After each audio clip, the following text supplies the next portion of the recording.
Welcome, आभार, अभिनंदन। कैसे हैं आप सब? आशा करती हूँ सब लोग अच्छे होंगे, खुश होंगे और बिंदास होंगे। आज हम बात करेंगे आप कैसे जाने कि आपके कौन है इष्ट देव, या किस तरीके से जाने कि आपके कौन से इष्ट देव हैं और आपको उनकी उपासना किस तरीके से करनी चाहिए। क्या जरूरत होती है अपने इष्ट देव की उपासना करने की, और क्यों हमें अपने इष्ट देव की उपासना करनी चाहिए, और कौन सी राशि के लिए और किस कुंडली के किस भाव से हम जानेंगे कि हमारा जो इष्ट देव हैं वो कौन है और हमें उनकी उपासना करने से हमें कैसे फलों की प्राप्ति होती है। देखिए फ्रेंड्स, यूँ तो हम अपने जीवन में किसी भी देवी देवता को पूजा कर सकते हैं, किसी को भी मान सकते हैं जिनसे हमें लाभ हो जाए, जिनको हम चाहते हैं, जिनसे हमें दिल से लगे कि हमें इनकी उपासना करनी चाहिए, हम उनकी उपासना कर लेते हैं। लेकिन अगर हम अपने इष्ट देव की उपासना करते हैं तो उससे हमें शुभ फलों की प्राप्ति होती है। जीवन में आ रहे संकट या रुकावटें वो भी उनकी उपासना करने से दूर हो जाती है। हमारी कुंडली में कई बार गलत ग्रह बैठे होते हैं, उनकी डायरेक्शंस गलत होती हैं, या किसी अच्छे ग्रह पर बुरे ग्रह की दृष्टि पड़ रही होती है। इन सब के होने के बावजूद भी अगर हम अपने इष्ट देव की उपासना करते हैं तो हमारी कुंडली हमारे जीवन में ज्यादा नुकसान नहीं कर पाती है और हमें शुभ फलों की प्राप्ति हो जाती है। तो फ्रेंड्स, कैसे जाने, किस तरीके से जानेंगे कि आपकी जो है इष्ट देव कौन है, या आपकी राशि कौन सी है, उसके हिसाब से आपके इष्ट देव कौन है।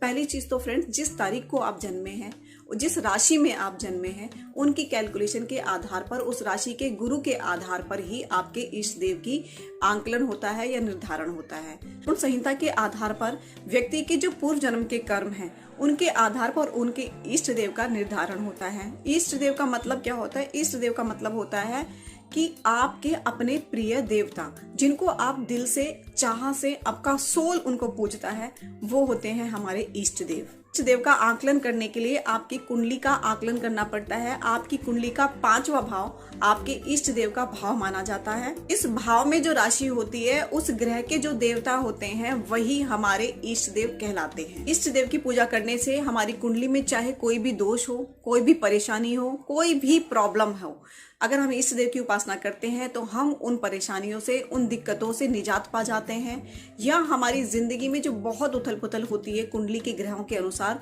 उनमें भी हम काफी हद तक कंट्रोल कर लेते हैं। इष्ट देव की उपासना से हमारी कुंडली के जो भी ग्रह दोष हैं वो हमें ज्यादा कष्ट नहीं दे पाते हैं, हमें ज्यादा परेशान नहीं कर पाते हैं। अगर हम अपने इष्ट देव की उपासना करते हैं तो निश्चित तौर पर अपनी जिंदगी को हम एक अच्छे और सुलभ तरीके से और एक सफल तरीके से जी पाते हैं। तो फ्रेंड्स, चलिए जानते हैं कि राशि के अनुसार आपके इष्ट देव कौन है।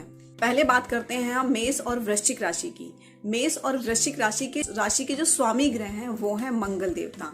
इस प्रकार से जिन लोगों की भी राशि मेष है या वृश्चिक है, इन लोगों के जो इष्ट देव हैं वो होते हैं बजरंगबली बाबा। इन लोगों को हनुमान जी की या श्री राम की उपासना जरूर से करनी चाहिए, जिससे कि इनकी कुंडली में कोई भी उथल पुथल है, कोई भी गलत डायरेक्शन में अगर ग्रह बैठे हैं तो वो इनको शुभ फल दें और इनकी जिंदगी में अच्छे आयाम उत्पन्न हो। बात करते हैं वृषभ और तुला राशि की। वृषभ और तुला राशि के जो राशि ग्रह हैं वो हैं शुक्र, और शुक्र देव जिनकी राशि के ग्रह हैं उन लोगों की जो इष्ट देव बनते हैं वो होती हैं माता दुर्गा।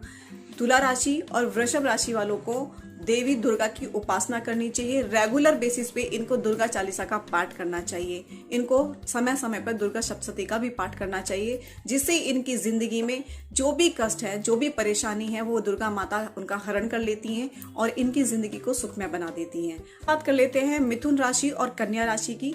मिथुन राशि और कन्या राशि के जो स्वामी हैं वो हैं बुध ग्रह है, और बुध ग्रह जो है गणपति भगवान जी से और साथ में विष्णु भगवान जी से संबंधित हैं।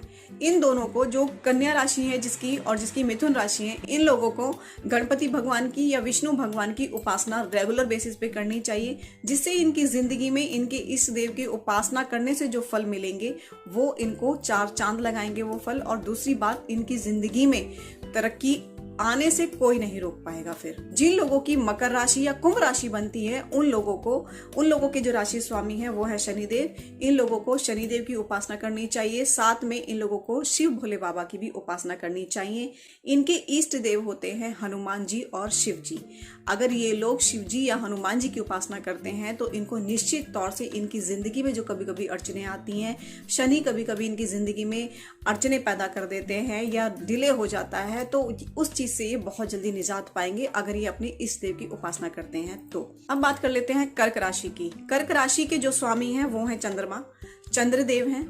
जिन लोगों की भी कर्क राशि है या कर्क राशि जन्म के अनुसार कर्क राशि है तो उन लोगों को चंद्रदेव की और शिव जी की उपासना करनी चाहिए रेगुलर बेसिस पे, या फिर सोमवार के दिन इनको शिवलिंग पर जल अर्पित जरूर करना चाहिए, जिससे कि ये अपने इष्ट देव की उपासना भी कर सके और अपनी जिंदगी में एक तरक्की और कुछ ऐसे आयाम पैदा कर सके जिनसे इनको जिंदगी में निश्चित तौर पर सफलता मिलेगी।